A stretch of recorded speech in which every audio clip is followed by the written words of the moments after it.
네, 오늘 하나님 말씀은요, 사사기 8장 말씀입니다. 사사기 8장, 구약성경 374페이지.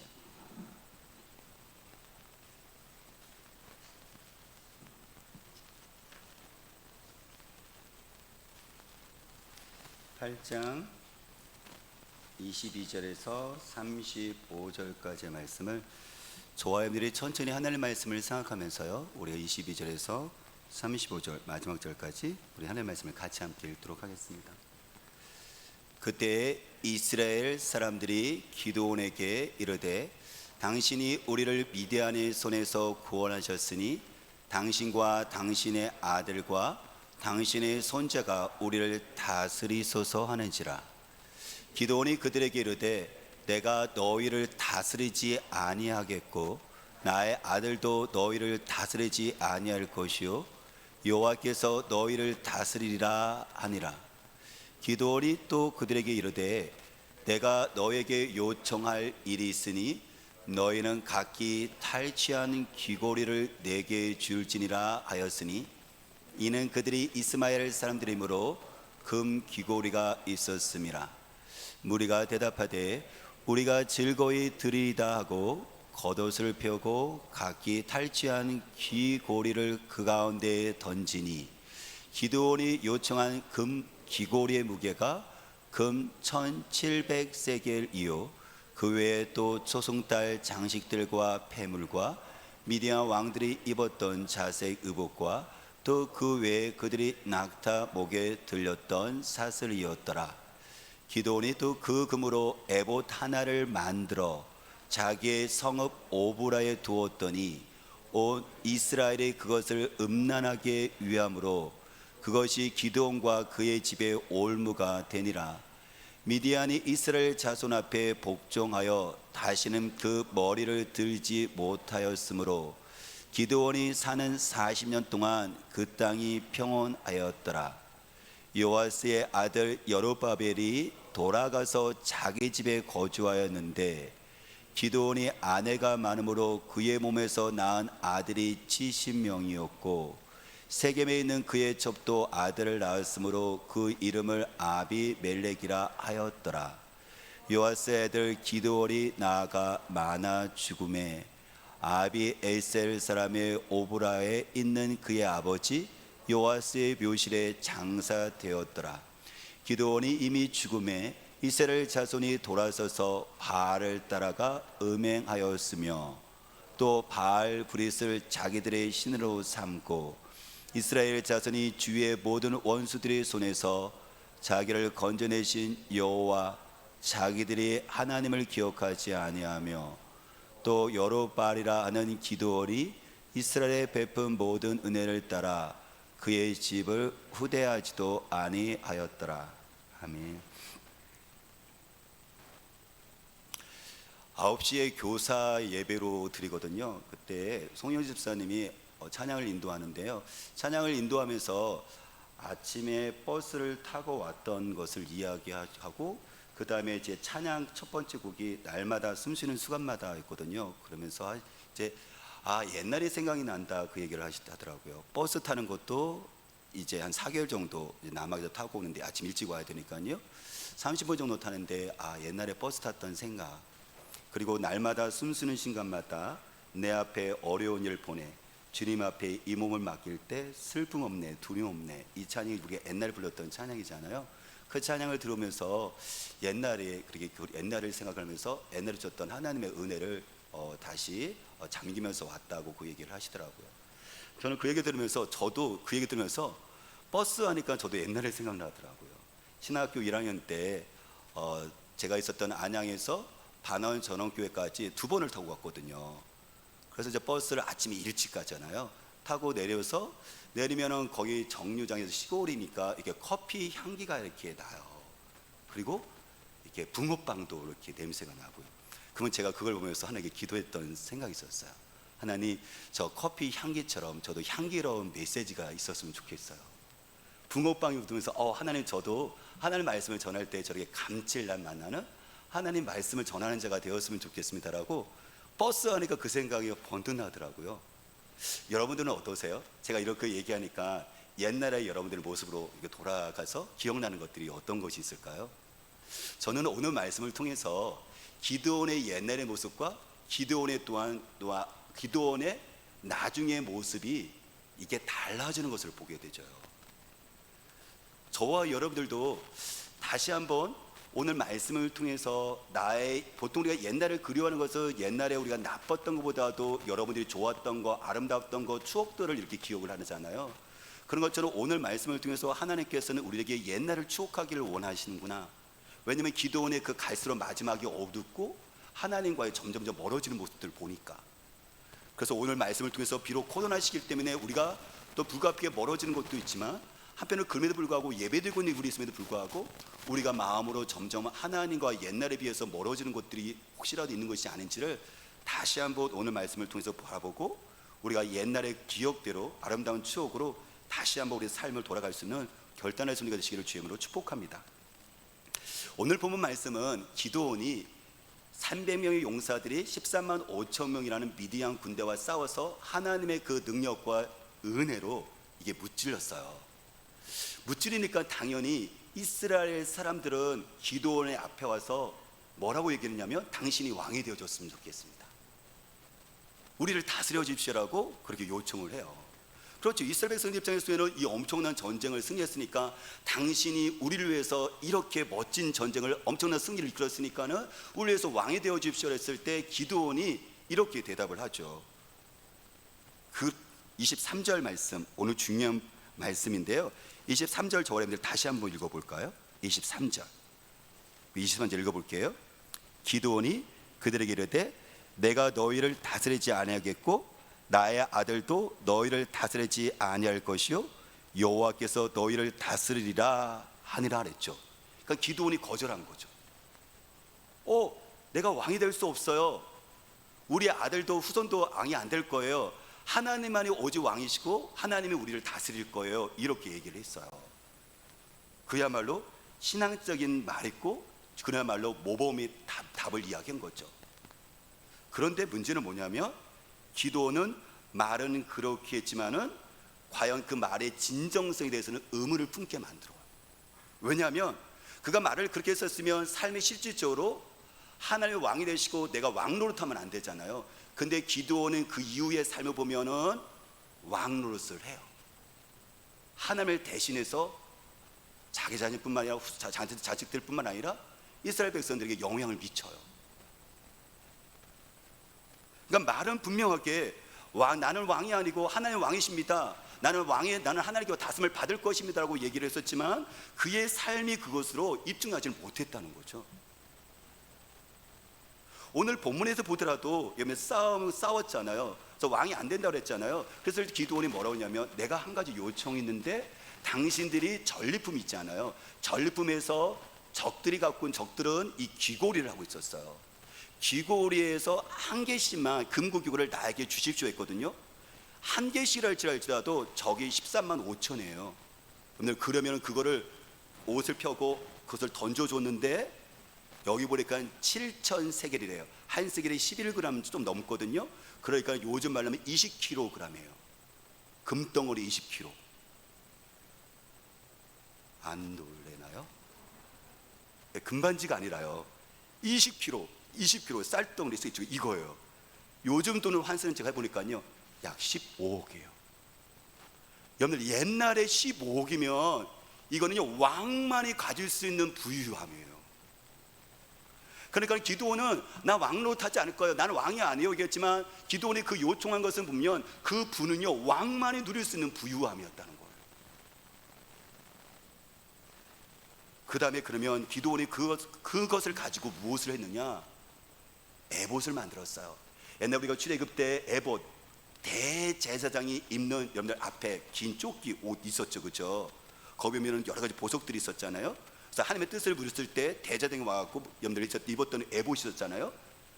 여기 나오는 기드온이 그 금을 가지고 에봇을 만들어요. 그래서 자기가 있는 성 오브라제기에 그 에봇을 놓죠. 물론 저는 생각을 해봐요. 기드온의 입장에서 기드온의 에봇을 만든 이유가 무엇일까? 대제사장이 아니었는데 아마 상징적인 것이 아니었을까? 기념이지 않았을까? 전쟁에서 승리했다, 그것이 전쟁에서 승리한 것이 자기를 기념하기 위해서 세운 건지, 아니면 하나님께서 우리에게 이 전쟁에서 이기겠다는 것을 사람들에게 기억하기 위해서 기념물을 만든 건지, 그거는 알지 못하겠지만 어쨌든 지금 기드온은 그거를 에봇을 통해서 승리를 기념하고 싶었을 거예요. 근데 문제는 뭐냐면, 이게 나중에 성경 말하는 것처럼 이스라엘 백성들이, 그리고 이스라엘 백성과 그 후손들이 이게 올무가 덫이 돼버려요. 하나님을 점점 멀어지게 만드는 기회가 돼버려요. 왜냐하면 그들이, 기드온이 있는 오브라 성에 뭐가 있다고요? 에봇이 있거든요. 그 에봇은 지금 뭘 얘기하는 거예요? 지금 그것을 통해서 전쟁을 큰 승리한 다음에 상징적으로 기념하기 위해서 거기 오니까는 사람들이 어떻겠습니까? 구경하러 오죠. 당시 구경만 하겠어요? 거기다가 절을 하죠. 오늘 이스라엘 백성들이 절을 하고 예배드려야 될 장소는 그 아래쪽에 있는 실로, 성막이라는 하나님의 예배하는 장소가 있어요. 근데 그들은 어떤 기드온이 어쨌든 원하지 않던 어쨌든 그들이 세웠던 그 에봇이, 그것이 우상 숭배로, 다시 말해 실로지구에서 성막에서 하나님께 예배드려지는 것이 아니라, 여러분들 그들이 와서 지금 에봇 앞에서 절을 하고 있다는 거예요. 예배를 하고 있다는 거예요. 그래서 하나님께서는 십계명에 뭐라 말씀하시냐면 우상을 만들지 말라 말씀하셨거든요. 우상이라는 것은 형상이거든요. 하늘에 있는 것, 땅에 있는 것, 그리고 땅 속에 있는 것, 동물의 그 형상으로 나를 만들지 말랬거든요. 왜냐하면 여러분들, 하늘에 우리가 새가 하나님입니까? 소가 하나님인가요? 물고기가 하나님인가요? 물론 사람들은 보여주는 것으로 하나님을 여러분들 찾을 수 있는 것 같지만 그것은 우리의 착각이에요. 왜냐하면 그것을 형상을 만드는 순간에 하나님이 거기에 갇혀버리게 만들어요. 하나님은 모든 것을 창조하시는 광대하신 하나님인데 어떻게 우리가 만드는 그 조각에다가 담을 수 있습니까? 그렇다면 하나님이 어떻게 하죠? 담을 수 없을 뿐만 아니라 사람들은 그것을 착각을 해서 저게 하나님으로 착각을 해서 나중에는 하나님을 잊어버리고 거기 와서 절을 하는 거예요. 그 자체가 숭배가 되어져 버리는 거예요, 이게. 그래서 이스라엘 백성들이 성경에 보니까는 에봇을 숭배했고 음행하였다라고 이야기를 합니다. 거기가 성지가 되어버린 거예요. 실로 지역의 성막에서 예배를 드리는 것이 아니라 에봇에서 큰 승리 줬던 그곳에서 하나님께서 우리를 축복 주고 오시라는 생각으로 거기가 성지가 되어버렸어요. 우상 숭배지가 되어버린 거죠. 그러면 그것으로 끝날까요? 사람들이 구경 왔다가 이제 숭배하고 뭐 빌고 하다 보면 숭배할 뿐만 아니라 당연히 이 승리가 이거 와, 기드온이 한 거, 하나님을 잊어버리고, 여러분 기드온이 집이니까, 기드온이 있으니까, 기드온이 장군이 있어서 우리는 평화할 수 있어, 우리는 승리할 수 있어, 적들 못 쳐들어올 거야. 당연히 숭배가 누구한테 돌아가는 거예요?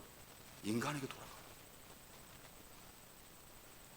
그러니까 기드온은 아까 말한 것처럼 나는 왕 노릇하지 않겠다고 했어요. 여러분 그것이 저는 진실됐다고 생각을 해요.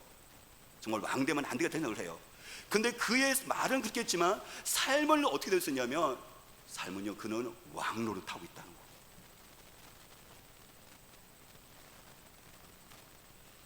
기드온의 그 후에 보면 기드온의 그 삶을 계속 마무리해 주고 있는데 많은 아내가 있대요. 아들만 70명.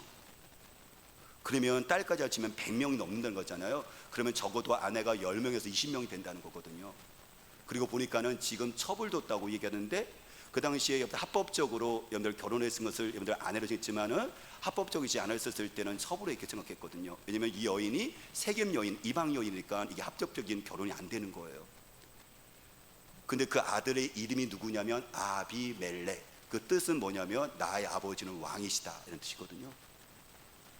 아들의 이름이 나의 아버지는 왕이시다. 그럼 아버지는 누구예요? 기드온이거든요. 그것이 이방 여인에서부터 어머니가 졌는지 아버지 기드온이 졌는지는 모르겠지만 여러분들 그 속에 지금 뭐가 있는 거예요? 권력에 대한 욕망이 있는 거예요. 지금 나의 아버지가 왕이시다. 그러니까 여러분들 아비멜렉 속에는 어떤 게 있어요? 나도 그러면 후손으로서 왕이 돼야지, 이 마음이 있겠지 않겠습니까? 그래서 비극적으로도 9장 내려가잖아요. 기드온이 죽은 다음에요, 이 아들들의 권력 다툼이 일어나는데 이 세겜에 있는 이방 여인의 아들이었던 아비멜렉이요, 여러분들 자기 형제죠, 그렇죠? 물론 배다른 형제지만은 70명을 데려놨고요, 요담을 제외하고, 요담이 그제 막내가 없었으니까 69명을 다 죽여버려요. 왜요? 자기가 왕이 되려고 다 죽여버려요. 우리는 이것을 통해서 생각하는 것은 뭐냐면, 물론 기드온이, 그러니까 아버지 기드온의 전적인 책임이다라고 우리가 얘기는 할 수 없을 거예요. 왜냐하면 아베멜렉이나 그 후손들이나 백성들의 그 책임도 분명히 있을 테니까. 하지만 지도자로서, 그리고 아버지로서 그 영향은 엄청나거든요. 다시 말하면 기드온이 우리 삶을 보면요, 내가 왕이 되졌다고 얘기했지만 기드온의 삶은 아까 얘기했던 것처럼 부유함과 그 다음에 그러니까 자녀들과 아내와 이런 것들을 보면요, 왕처럼 살아요. 그가 왕 노릇을 하며 살아요. 기도는 자녀들에게 신앙의 본을 보여줌으로 인해서 하나님의 왕이시다는 것들을, 신앙의 본을 보여줌으로써 진실한 신앙을 전수해야만 했었는데 여기서 실패를 해요. 왜냐하면 신앙은 삶으로 가르치는 거거든요. 중요한 삶의 가치는 아이들에게 말로도 가르치지만은 그것을 통해서 부모님의 삶을 통해서 그 가치를 가르쳐 주는 거거든요. 그것으로 남겨지는 거거든요.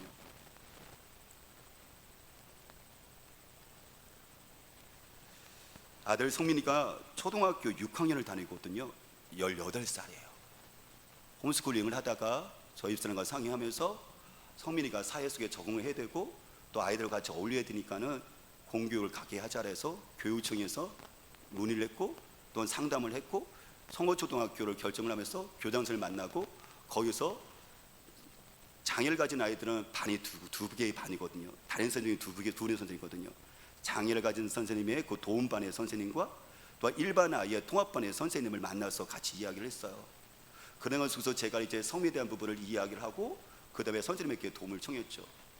올 학기가 시작하기 전에 첫 번째 시간에 저에게 시간을 조금 주면 성민이와 그리고 장애를 가진 아이들을 이해할 수 있도록, 어차피 아이들과 같이 함께 생활해야 되니까 저에게 시간을 주세요 그랬고 담임 선생님이 그걸 허락을 해주셨어요. 성민이가 그야말로 부모에게 완전히 떠나서 아이들과 같이 함께 사는 생활이 시작된 거예요.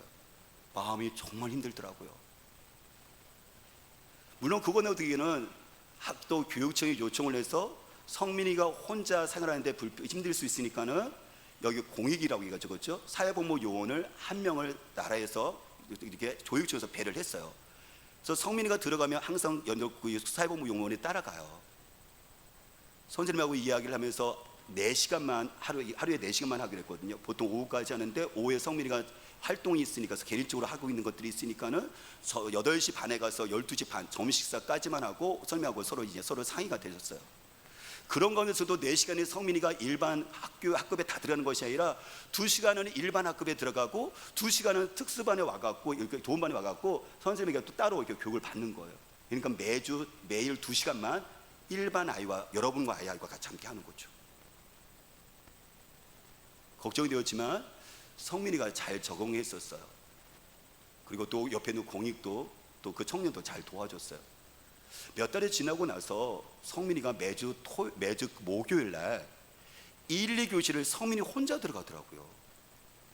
전 제 마음 가운데는 옆에 누가 도우지 않고 성민이 스스로 그 안에서 어울리는 것이 정말 최종 목표였는데, 저는 부모이지만 바람이지만 그게 가능할까라고 사실 저는 그거에 대해 도전 못했거든요. 근데 공익 옆에는 청년 도움 없이 성민이가 매주 목요일 날 2시간을 혼자서 들어가서 생활을 하더라고요. 그게 어떻게 된 거냐면 김혜옥중 담임 선생님이 요청을 한 거예요. 그냥 있다가 조용히 있다가 1년 지나면 될 텐데, 그냥 있다가 지금 옆에 공익 도움이 됐다가 그냥 가면 될 텐데 굳이 그렇게 할 필요가 없을까? 내가 부모도 아니고, 그죠? 근데 그 김혜옥준 담임 선생님이, 일반 학교의 그 담임 선생님이 공익이 들어오지 않고 성민이 들어오지 않고 성민이가 한번 해볼 수 있도록 2시간을 준 거예요. 그랬더니 어떻게 됐을까요? 옆에 있는 아이들이요, 그 아이들은 성민이가 18살이니까 5살이니까 형, 오빠라고 불러요. 그러니까요, 이 아이들이 성민이를 도와줘요. 전에는 공익이 있었을 때는, 청년 있었을 때는 도와주니까 이렇게 했었는데, 없으니까 어떡하죠? 본인들이 어떤 소그룹 할 때 같이 함께 속에서 가르쳐주고 같이 써주고 읽어주고 같이 챙기는 거, 이게. 그래서 선생님이 원하셨던 게 뭐죠? 장애는 다 틀린 것이 아니란다. 우리가 함께하는 것을 여러분들, 함께 사는 것들을 여러분들, 이것이 교육의 목표잖아요. 정말 좋은 교육의 철학이잖아요. 근데 실질적으로 그것이 그 안에서 현장 속에 일어나고 있는 거예요. 근데 죄송하지만 그분은 믿지 않는 분이거든요. 다시 말하면 그분의 삶은 정말 매력적이었어요. 그러니까 아이들이요, 장애를 아이들을 이렇게 해야 된다는 것을, 이 소중한 가치, 함께 해야 된다는 이 가치를 그 선생님이요 같이 함께 그 선생님을 통해서, 만약에 선생님의 그런 마음을 갖고 선생님의 그런 거 도전하지 않았다면 아이들 하지 않을 거예요. 근데 선생님이 말을 하는 것이 아니라 선생님이 그거를 행동으로, 삶으로 그것을 가르치니까는 아이들도 그것이 소중한 것을 알고 그 가치를 따라오는 거예요. 여러분들, 소중한 우리들의 가치는 말로 되어지는 것이 아니라 부모 세대는 우리가, 저와 여러분들이 그것을 삶을 통해서, 행동의 일치를 통해서 그게 영향을 주는 거거든요. 교회에서 하나님을 배우죠. 하지만 학교에서는 하나님이 없다고 배우잖아요. 부모님은 안타깝게도 저를 포함해서 부모님은 교회에 다니지만 평소에는 세상 사람과 똑같이 우리가 살고 있잖아요. 이를 보고 자란 우리 아이들과 다음 세대는 어떻게 참된 군사가 될 수 있을까요? 우리는 모범적인 답을 할 수 있어요. 근데 그거와 또 상관없이 이게 모범적인 답에서 행동과 삶이 같이 함께 삶으로 가졌을 때만이 아이들은 그것을 보는데, 안타깝게도 기도는 왕노릇하지 않겠다고 신앙적인 답을 드리겠지만 그는 왕의 권세를 누려요. 그럼 그걸 누가 봤을까요? 자식들이 봤던 것이고, 지도자니까 백성들이 본 거죠. 그러니까 그가 죽고 난 데서부터는, 물론 기도원이 있었을 때는 미디안 군대가 쳐들어오지 못해요. 하지만 기도원이 있을 때 그때 평안 같지만은 아까 말한 것처럼 소중한 삶의 가치들은요, 기도원이 왕노릇하는 그 삶을 통해서 후손들과 백성들은 무너져 내려서고 있었죠. 우리가 아이들에게 공부하라고 부모들은 얘기하죠. 여러분들 맞죠? 정답입니다. 그러면 부모님도 공부해야 되죠. 같이 함께 책을 읽어야죠. 우리는 자녀들에게 기도하라고 이야기합니다. 왜냐하면 하나님을 경험할 수 있는 통로니까. 그러면 어떡하죠? 우리 부모들이 죄송하지만 기도의 자리에 있으셔야 되는 거죠. 우리는 성령을 사랑해야 된다고 얘기합니다. 하나님을 만날 수 있고 진리니까, 우리 인생의 길을 비춘다니까. 그러면 우리가 성경을 읽어야죠. 우리는 아이들에게 사랑을 이야기합니다. 가장 소중한 가치라고요. 그러면 우리가 사랑을 해야 되는 거죠. 우리는 용서라고 이야기를 합니다. 근데 그러면 우리가 어떻게 자녀에게 그것을, 그 소중한 가치를 말로 하는 것이 아니라 우리 부모들이 그것을 용서하는 것을 삶의 가치를 통해서 보여줘야 되는 거죠. 우리는 물질이 소중하지만 하나님의 최고다, 우선순위라고 얘기합니다. 그렇다면 죄송하지만 12의 1조는 그 정신에 대한 실천이거든요. 11조를 해야 되는 거죠.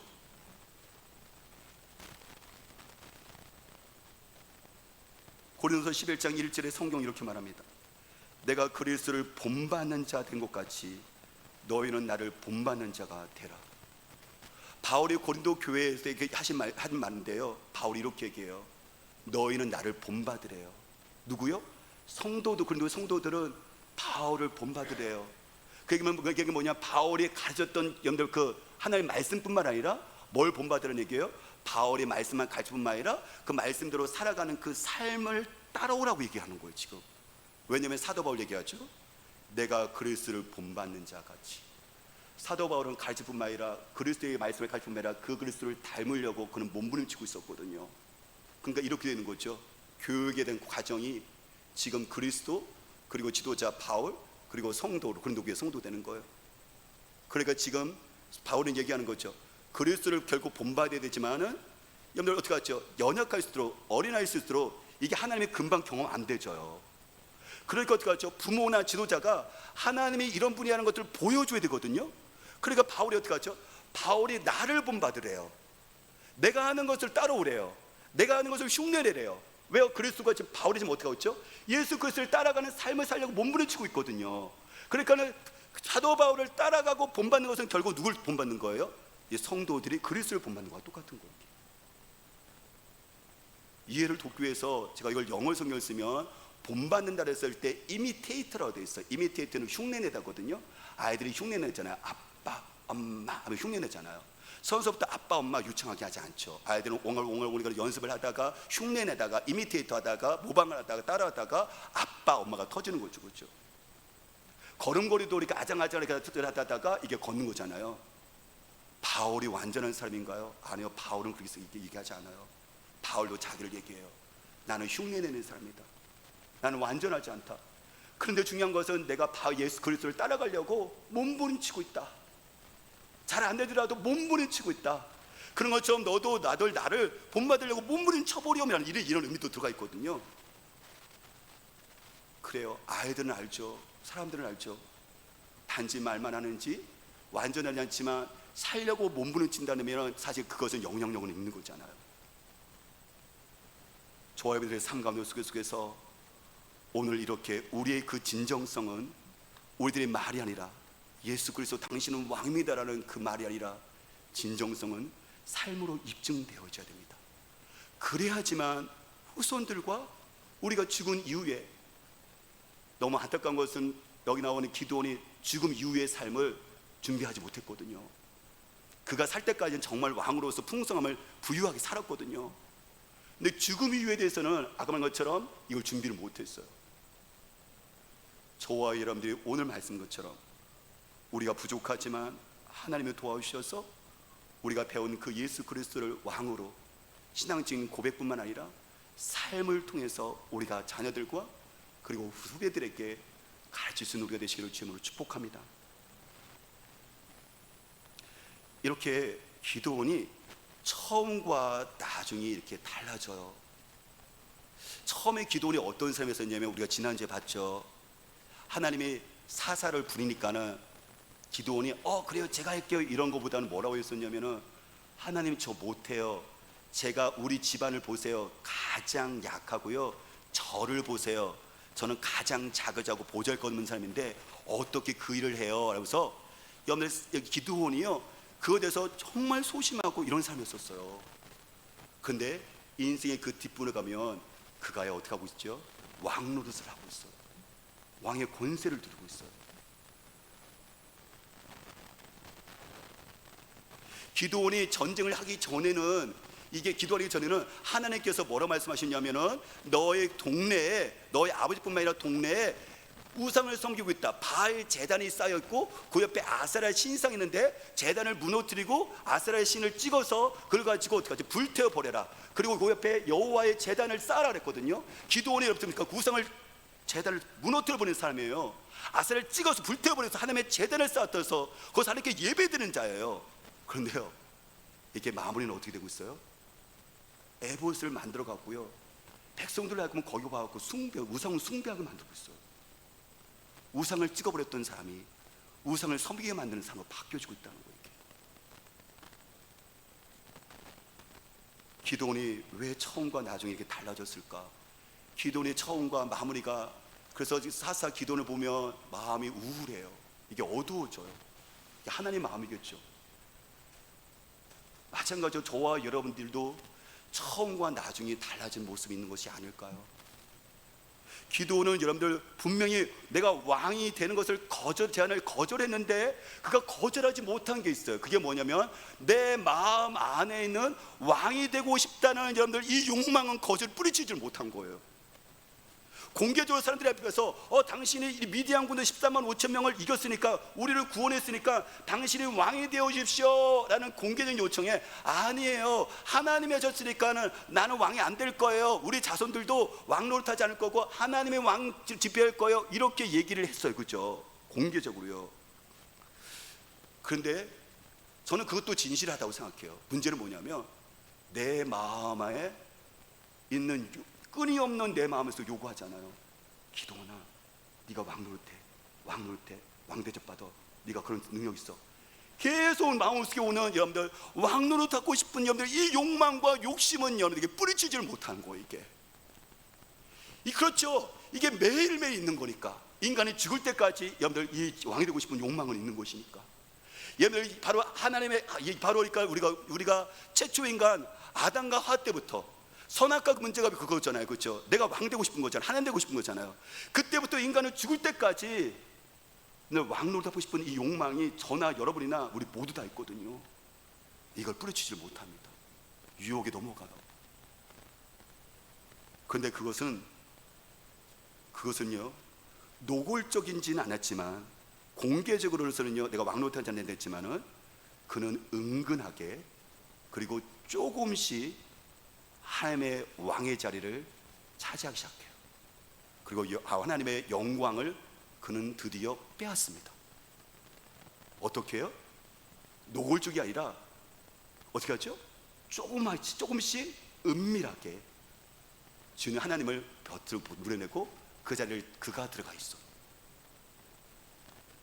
자기 집에서 이스라엘 백성들 앞에서 말이죠.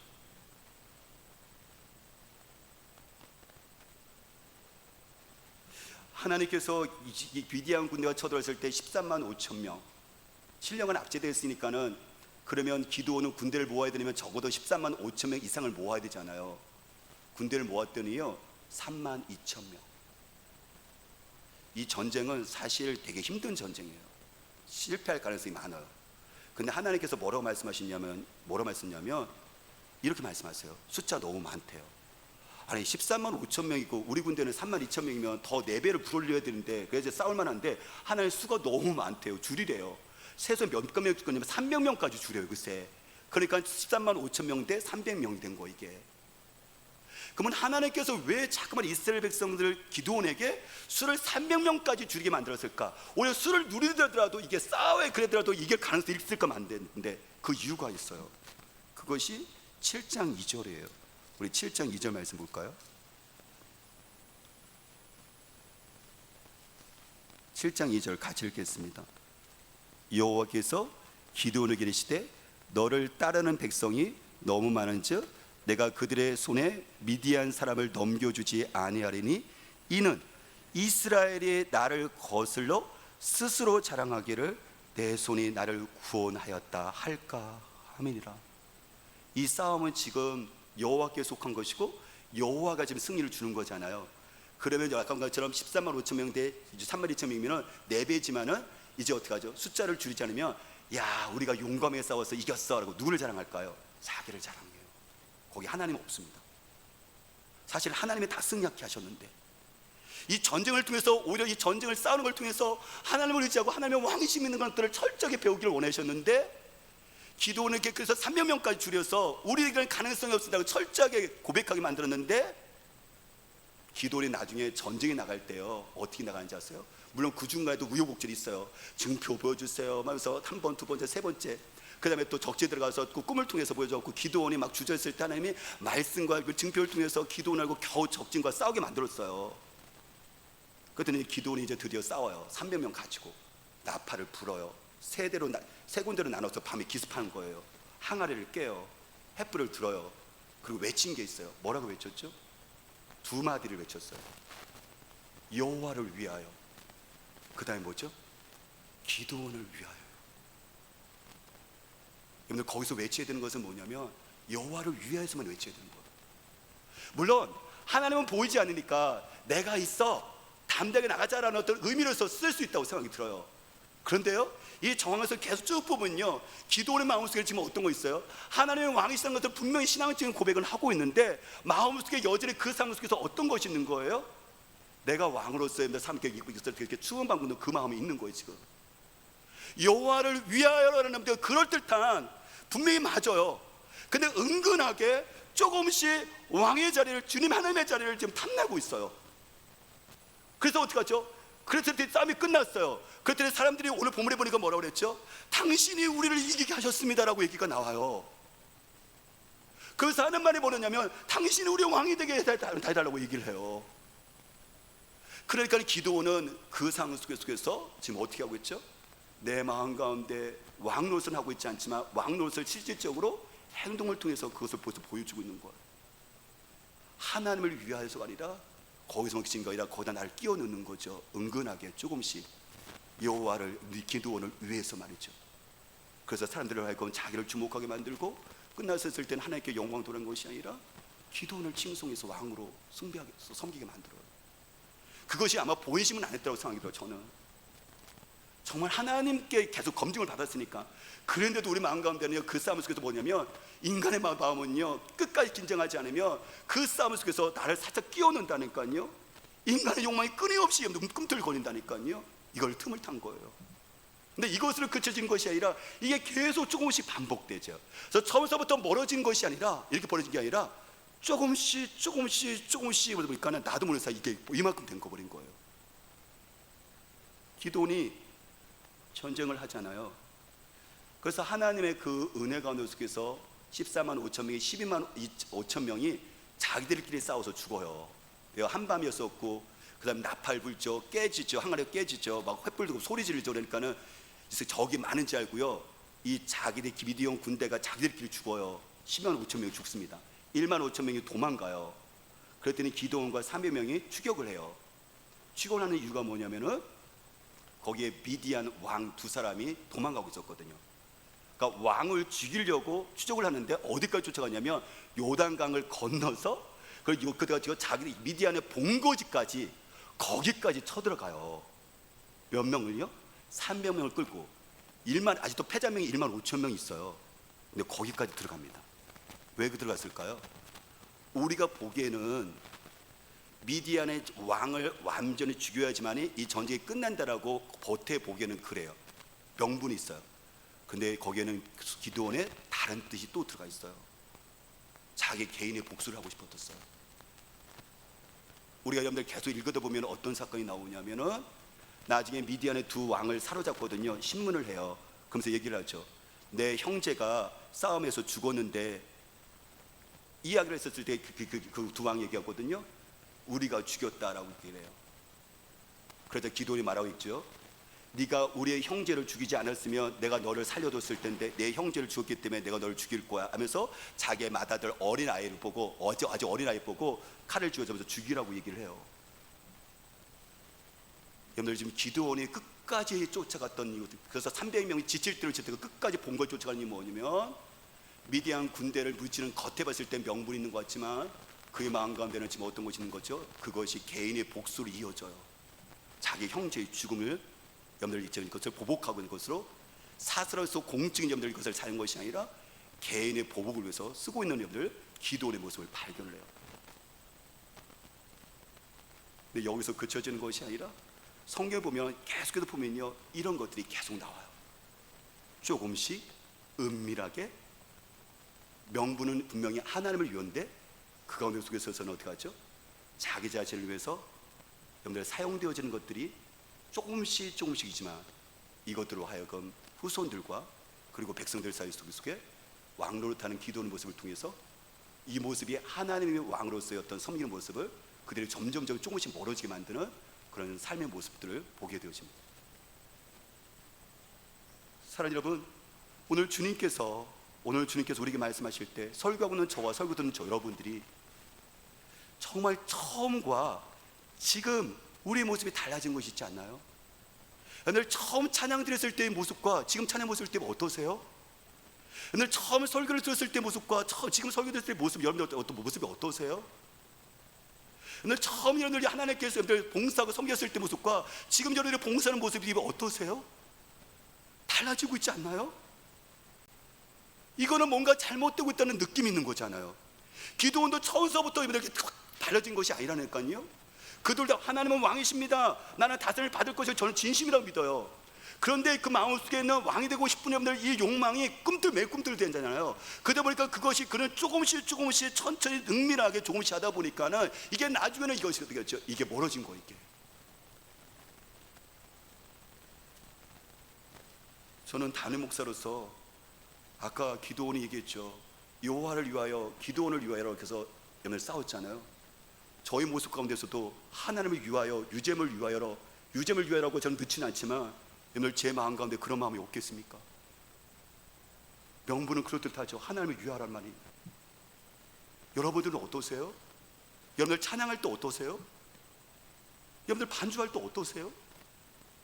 여러분들 가장으로서뿐만 아니라 여러분들 어떤 사역과 섬길 때 여러분들 마음은 어떠세요? 우리들의 그 순전한 그 마음이 어느덧 보니까 이렇게 점점 멀어지고 있지 않나요?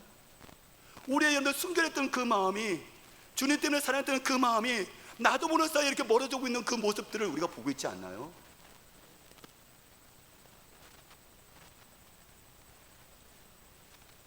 기도는 처음에 시작할 때 그는 이렇게 얘기했습니다. 나는 가장 약한 자입니다. 가장 작은 자입니다.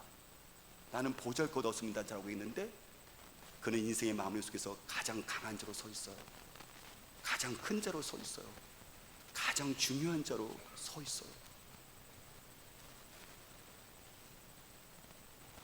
처음엔 그럴 의도가 아니었겠지만 시간이 지나다 보니까 자신을 모르는 사이에 조금씩 하나님의 왕의 자리를 밀어내고 그 자리에 들어가서 왕의 영광을 가르치고 있는 기도원의 삶의 마무리 모습을 우리가 보게 되고, 거기서 그쳐지는 것이 아니라 그 가정에 있었던 그 자녀들과 후손들과 백성들은 그것을 봤죠.